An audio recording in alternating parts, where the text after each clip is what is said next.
ఈ మాలకొండ స్థల పురాణం ఏంటంటే, పూర్వకాలంలో ఇక్కడ అగస్త్య మహాముని వాళ్ళకి సంబంధించిన శిష్యులు వాళ్ళంతా ఇక్కడ తపస్సు చేసుకుంటూ ఉండేవాడు.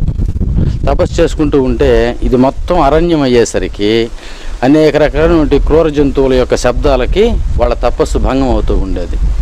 అప్పుడు వాళ్ళు విష్ణుమూర్తిని గురించి తపస్సు చేస్తారు. స్వామి, నీ యొక్క తపస్సు చేసుకోవడానికి మాకు రక్షణ కల్పించు అని విష్ణుమూర్తిని వాళ్ళంతా వేడుకుంటారన్నమాట. అప్పుడు విష్ణుమూర్తి వీళ్ళ యొక్క మొర ఆలకించి గరుత్మంతుడి చేత తన యొక్క పూలమాలని ఇచ్చి పంపిస్తాడన్నమాట. ఆ గరుత్మంతుడు ఈ ప్రదేశం, ఈ ముందున్నటువంటి ప్రదేశం వెతుక్కుంటూ వచ్చి ఈ యొక్క ప్రదేశంలో ఆ పూలమాలని వదిలేస్తే ఆ మాల పర్వత రూపం దాల్చి కొండ అవుతుంది. మాల కొండగా మారింది కాబట్టి మాలకొండ అంటారు. తరువాత స్వామివారు ఈ మాలకొండలో ఋష్యాదులకి ఒక గుహలో జ్వాలా రూపంలో కనిపించి వాళ్ళకి అభయం ఇస్తాడు. మీ కోరిక మీదకు నేను వెలిశాను కాబట్టి 6 రోజులు మిమ్మల్ని పరిపాలిస్తాను, మిమ్మల్ని రక్షిస్తాను, మీకు ఎటువంటి ఇబ్బందులు లేకుండా నేను కాచుకుంటాను. కానీ నా కోరిక మీదకు మీరు శనివారం ఒక్కరోజు మాత్రం నరులకు దర్శన భాగ్యం కల్పించండి అని చెప్పేసి స్వామివారు శాసనం చేస్తారనమాట.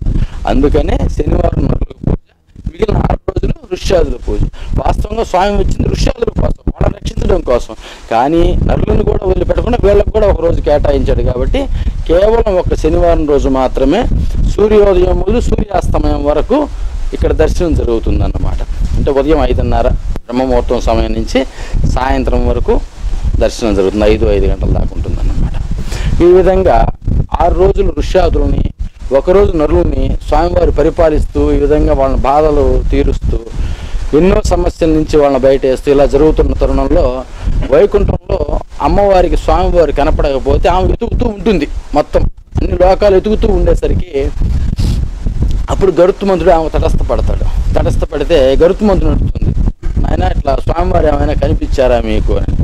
అప్పుడు స్వామివారు ఈ జరిగిన విషయం అంతా చెబుతాడు. ఆయన మాలిచ్చింది, ఈ ప్రదేశంలో గరుత్మంతుడు వేసింది, అది వనమాల అయింది, ఈ విధంగా 6 రోజులు ఋష్యాదుల పూజ, ఒకరోజు నరుల పూజ, ఈ విషయం మొత్తాన్ని మళ్ళీ ఆమెకి మొత్తం చెప్పగానే ఇది ఎంతవరకు వాస్తవం అని అమ్మవారు చెక్ చేసుకోవడానికి, ఆమె పరీక్షించుకోవడానికి, ఒకసారి తెలుసుకోవడానికి అని మళ్ళీ భూలోకానికి వచ్చి ఇక్కడ ఈ కొండ మీదకి వచ్చి చూస్తుంది అన్నమాట.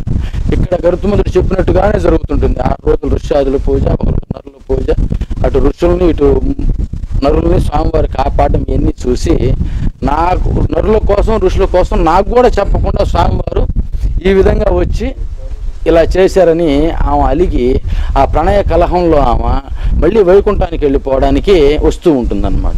ఈ మాలకొండ మొత్తం మీద ఇదే పై కొండ, ఇంత మించిన ఎత్తుండే కొండ లేదు, టాప్ హిల్ ఇదే అన్నమాట.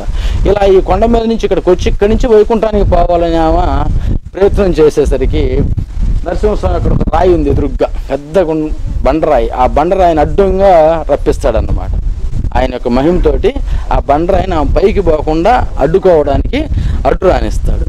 మెట్లు ఇప్పుడు మీరు నడిచి వచ్చిందారన్నమాట.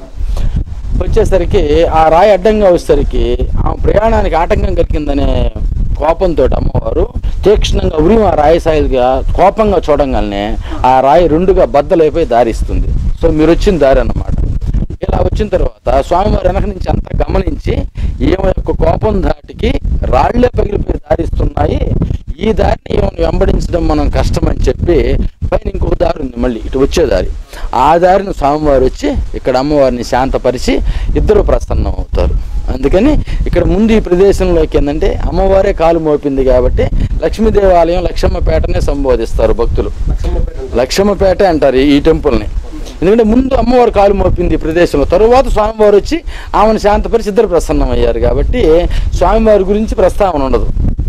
కింద స్వామివారు, పైన అమ్మవారు, తరువాత స్వామివారు వచ్చి ఇక్కడ ఇద్దరు ప్రసన్నం అవుతారు ఆమెను శాంతపరిచి. అదన్న ఉత్సవాలు నరసింహ జయంతి జరుగుతుందన్నమాట. యాక్చువల్గా మనకి నరసింహ జయంతి వచ్చే డేటున తరువాత శనివారం మనకు జరుగుతుంది ఇక్కడ కార్యక్రమం. మనకి ఇక్కడ ఉత్సవాలు వచ్చేసేసి ప్రతి నరసింహ జయంతికి తరువాత వచ్చే శనివారం, ఎందుకంటే ఫర్ ఎగ్జాంపుల్ సోమవారం కనుక నరసింహ జయంతి వచ్చిందంటే ఆ రోజు మనకు గుడి ఓపెన్ ఉండదు. అందుకని తరువాత వచ్చే శనివారం రోజున స్వామివారికి విశేష పూజ, గ్రామోత్సవం, అన్ని ఉత్సవాలు జరుగుతాయి. సాంస్కృతిక కార్యక్రమాలు కూడా ఇక్కడ జరుగుతాయండి.